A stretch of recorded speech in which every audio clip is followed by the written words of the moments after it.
Twilight's Nightmare, Chapter 3, Twilight's Unexpected Library. Twilight yawned. She felt calm, peaceful, rested and content with remembered sensations of wings lovingly wrapped around her and a heartfelt lullaby. The lullaby was in an ancient dialect she studied back for fun during her first year in Ponyville, her mind offered. Nope. Random trivia later. Sleep now. She snuggled with her surprisingly book-shaped pillow, happily returning to her sleep. Sunlight shone in her eyes. Nope. No reason to wake up. Everything is perfect. She shifted a wing over her head to block the light. Much better. Her movements disturbing the air brought a familiar sense of her fresh ink and books, both ancient tomes and freshly printed modern works, only added to how relaxed she was feeling. It felt like home. It felt safe. 35,027. Twilight blinked. 35,027? What was that about? Her confusion did more to awaken her than the sunlight ever could. Glancing around, it was clear that she had fallen asleep, hitting the books once again. Noting her so-called pillows were most certainly a book, she chuckled softly. Well, at least Spike didn't catch me this time. She hoped that she didn't have ink on her face again. Rarity would never let me go if I had to ask for more of her fashion emergency strength coat shampoo. She stretched, expecting to feel stiffness in her back and neck. Finding none, she smiled. Clearly, another superpower granted by being an alicorn, she thought. Now, what to have for breakfast, and where's my daily checklist? She ruffled her wings, then settling them back as she looked around, adding a mirror to her search objectives. Twilight froze, and she stared at her work-covered desk.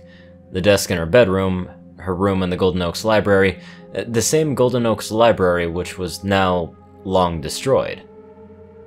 Time travel? Alternate universe? Illusion? A dream? She mumbled, her mane fraying slightly. Possibility after possibility rushed through her mind, each with a list of tests that she could try to prove or disprove them. Spike!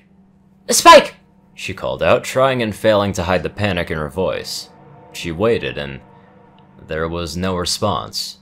No little dragon shouting back, no banging of things being dropped, or the sound of claws scampering on the wooden floors.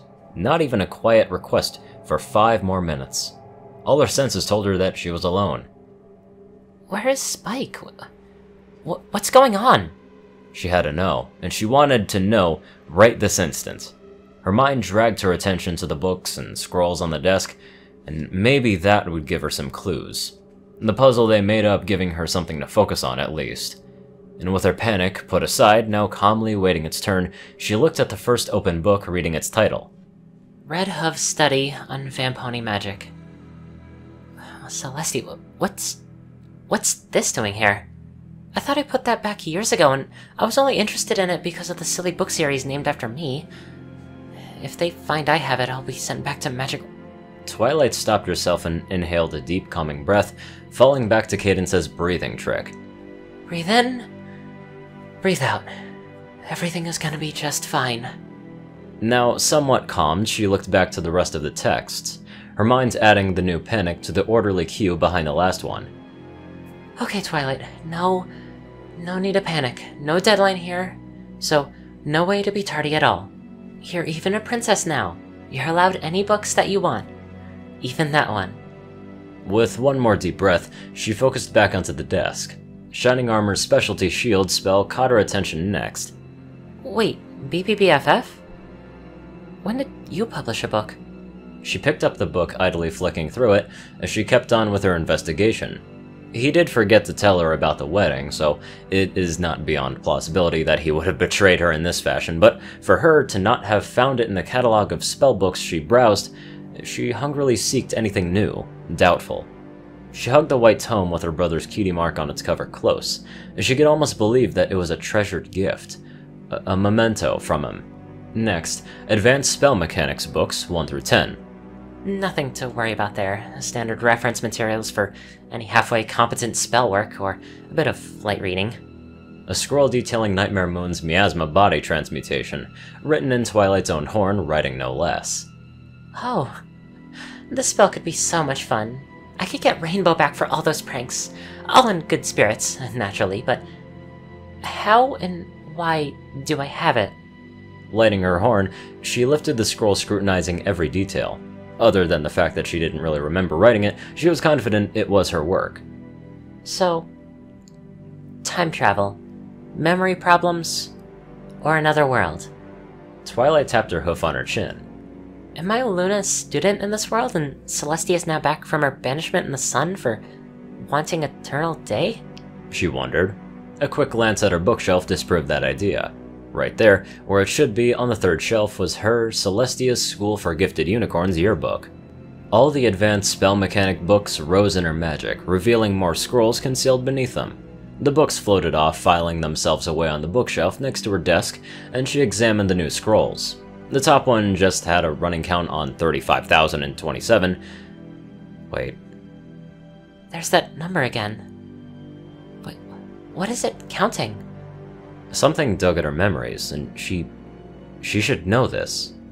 And her body trembled, and she was afraid to remember, but why? Tightening her grip on her brother's book and wishing it really could be him, another item was expertly slid into the deal with later cue in her mind. Putting it aside, she looked at the next one. It looked like some sort of violent crime report. Now, why would I have this? Am I investigating a crime? Being a princess, I do have legal power, so it might make sense. The victim was clearly depicted as being an alicorn, even without looking at the name on the report that limited who it could be. The first thing she spotted was the horn was crossed off, and she gulped. Nope, not gonna try to imagine what my life would be without magic. With an effort of will, panic number 3 took its place in the line. There was an arrow going from the horn over to the heart on the diagram. The note said the victim's own horn was used to impale her heart. Attempted murder of a princess, no less. Flames momentarily flashed through her mane. Read the facts. You cannot do anything without information. Twilight used her reason to add to the fiery anger to the back of the panic cue. Mental images of each of the other princesses dead flooded her mind, and she buried and locked them in a mental box labeled Do Not Open, threw away the key, then banished the box to the furthest depths of her mind where her nightmares lived, and left a posted note with a polite request for Luna to destroy it. Each leg had 4 fractures marked. The front right one had its hoof crossed off. Each limb had its fractures in the same exact locations. That's not something that could happen in an accident, is it? Both wings noted as being dislocated, half the feathers from the left one marked off. The incisions marked on the torso were horrifying to imagine. 6 ribs marked as broken, and a 7th marked as removed. Who would do this to a pony? These wounds were not an attack, they were too clean. This had to be surgery or torture. She checked the notes, and each organ had a small sample removed. Add to that a hoof for Earth Pony magic, feathers for Pegasus magic, and likely a scraping from the horn of Unicorn magic. Was some pony studying alicorns? Maybe trying to find out how to become one? Twilight's stomach twisted with disgust as a few motes of flame flickered from her mane. Whoever did this was a professional, and likely would have medical qualification. It would be listed even if it was rescinded. If they were the sort of pony that would do this, she had hoped that it had been rescinded. Twilight could not stop her mind trying to work out if it would be possible for empowering some pony with what was taken from the victim. Arcane arrays, magic items, zebra potions, and forbidden spellcraft danced in her mind's eye, rearranged, altering and becoming something new. She sat perfectly still, seemed to not even breathe for minutes on end. Then suddenly, all the strength left her limbs. Ice had replaced her blood in her veins. Being an alicorn, if it happened to be correct, she would survive, but she was reasonably sure that's just how she felt. And her blood was healthy blood at this time. A ritual could be constructed. It could be done. It was possible. Not reliable, but it had more than a 30% chance of working without additional reagents. This fact barged its way to the front of the panic line and impatiently tapped its hoof, waiting for Twilight to freak out. Her traitorous mind helped, offering up the fact that the younger the alicorn the donations came from, the higher the chances of success. It was not left waiting for long. Looking back at the report, the victim's name slowly wrote itself in dripping red blood. Princess Twilight Sparkle, a cruelly displayed and beautiful, flowing script. It was me. It was me. And it happened to me. Twilight commenced hyperventilating as per panic response doctrine. Everything else she was dealing with also jumped in, flooding her mind. Stripping her of rational thought, the golden oak started to fade from her senses. You are nothing but the rarest of spell components to me, princess. A deep, gravely stallion's voice said with cruel amusement. You shall not escape me, it roared. No, no, no, no, no! Twilight screamed, and she had to do something. Her body tensed and magic surged to life. Flames and bursts of arcane power consumed her body. It was dark. She couldn't move. Everything hurt. She could not feel her magic.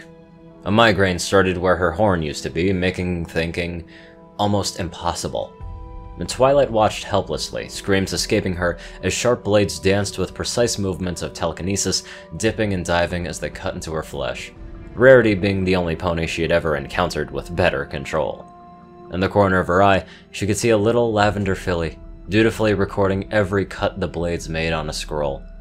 A dark-coated stallion imperiously leaned over her restrained form, pulling her attention away from the filly. His evil eyes showed only glee, clearly visible in the dark, and they glowed green, and leaked a toxic purple miasma. Just like King Sombra. You are nothing but the rarest of spell components to me, my formerly beautiful princess. His deep, gravely stallion's voice said with cruel amusement. A swarm of surgical blades rushed towards her face. His laughter almost drowned out her screams. Almost. Her world shattered as flames consumed everything.